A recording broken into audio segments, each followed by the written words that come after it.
that when we remember something, we've only stored some of the elements of the experience. We then reconstruct events using those elements. Now here's the interesting part. Bartlett believes we fill in any gaps in our memory with our own schema. Schema are ready stored expectations and opinions. We use these to make quick judgments so we can cope with the situations we find ourselves in.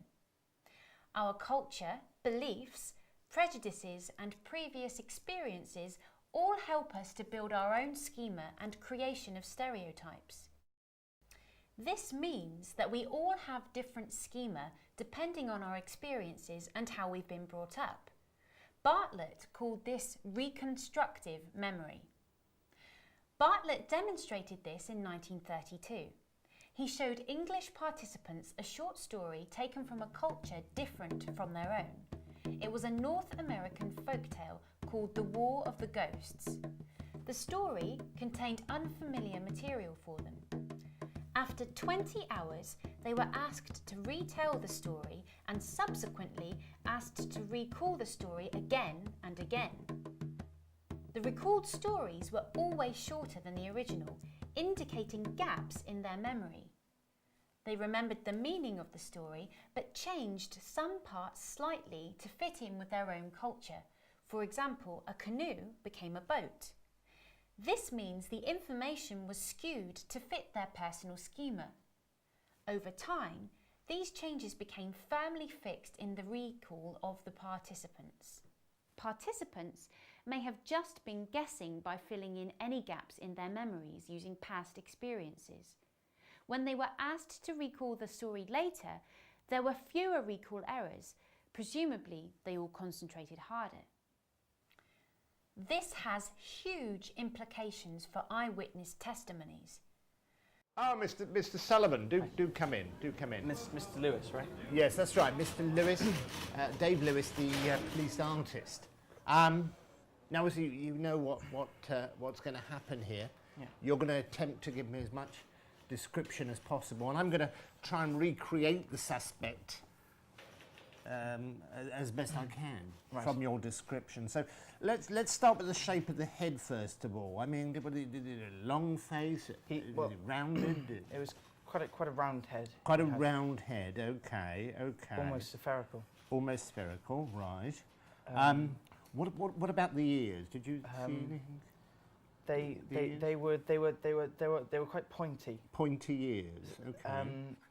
They were quite large ears. Large, yeah, quite large. Larger than mine, would you say? I would say so. Would you? Yeah. Okay. What sort of hair? Was it curly hair, straight hair, short? Particularly long at all? Hang on. I'm trying to remember. Yeah, obviously it's it's a difficult time for you. It's a difficult time for us. Bald. Okay, bald. Completely bald. Okay. What about the eyes? Did you get the shape of the eyes at all? There was a rage behind the eyes. A rage behind them. They were small. Small. Yeah. Small eyes. Quite small. Okay. But then when he opened them. Yeah. They were quite large. They were quite large. Okay. What about the nose? Tell me about the nose. The nose. Was it sort of long? Was it hooked? It was hooked. It sort of caved inwards almost. Caved inwards almost. Onto his lip. Onto his lip. Anything about the mouth? The lips at all? Was it heavy lip or thin lips? Can you remember the lips at all? I remember. I think they were thin. They were thin lips. Thin lips. Okay. Very, very thin. Thin lips. Okay. Very, very thin lips. Yeah. Okay. Yeah. Okay. Tell me, is this the man? That's him. That's the man. We've got him. One of the main problems with being an eyewitness is that at the time we don't realise how important it is.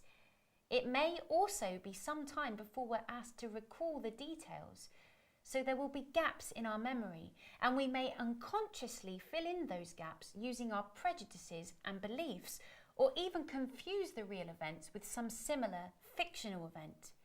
We could be subjective and interpret what we saw rather than just objectively report it. So the evidence suggests that eyewitness testimonies are not always accurate and may be unreliable. Okay, let's try a little experiment. Watch this film clip and then pause at the questions following. Answer the questions on a piece of paper before continuing.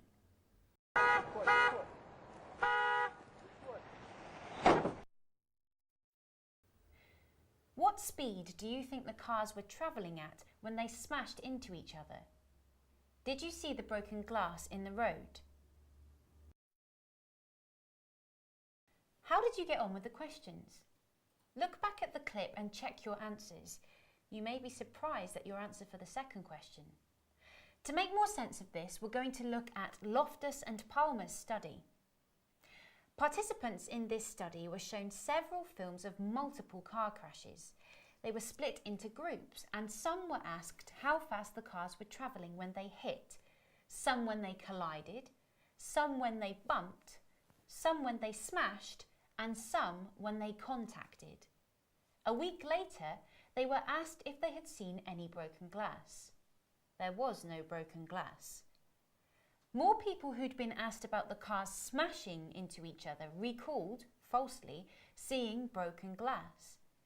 More in this group estimated the speed of the cars as higher than estimates given by participants in the other groups. This evidence suggests that the way of wording questions is crucial. The wording of the question can influence the answer and accuracy of the recall of events. Rather like us earlier, in this experiment, people weren't witnessing a real car crash. As a consequence, they may not have been so emotionally aroused as if it had happened in real life. Emotion is a major factor because it affects the way people remember. Some have more accurate recall and others less accurate recall. In another field experiment where participants thought they had witnessed a real robbery, they gave a more accurate description of the robber. But this could be because we have a whole area of our brains devoted to face recognition. There are really important implications here for the reliability of eyewitness testimony in court cases.